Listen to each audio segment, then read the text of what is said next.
Good morning, student. Welcome back here. How are you, student? I hope you all are fine. Okay. Now, myself Nidhi Lal. Today we going to discuss chapter number 2, and chapter name is Student Sector of Indian Economy. Let's see. Classification on the basis of ownership. Two types: public and private sector of economy.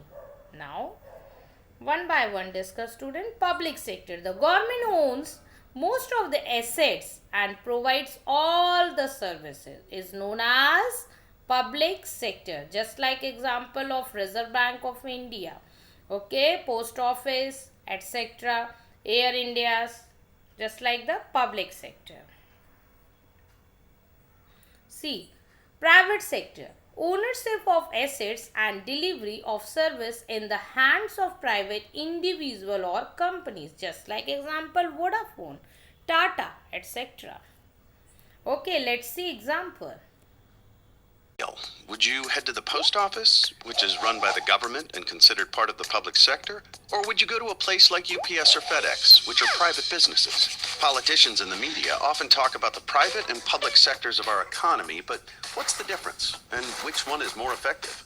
The private sector is made up of businesses or corporations owned by people. Private sector includes malls, grocery stores, and your local diner.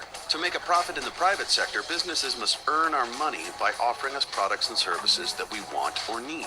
When businesses have to compete for the same dollars, prices go down, because no one wants to pay twice as much for shoes at one store if you can get the same pair cheaper at another place. On the other hand, the public sector is not supported by profits, so it doesn't have to compete for our dollars. Instead, the public sector uses our tax dollars to fund its services, so we pay for these programs no matter how much or how little we use them.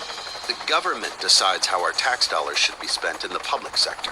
This makes sense for some things. For example, you probably wouldn't want firefighters or police officers competing with one another for your business. In other cases, though, this means things cost more or service is worse.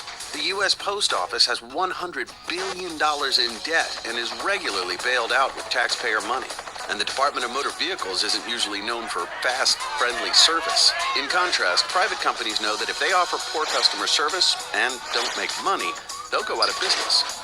When comparing the private sector with the public sector, it's clear that the market-driven private sector is more efficient. When you don't have to be profitable or accountable, things tend to be more expensive and the service is worse. So when there's a choice between a private sector or the government service, think about the package you really need to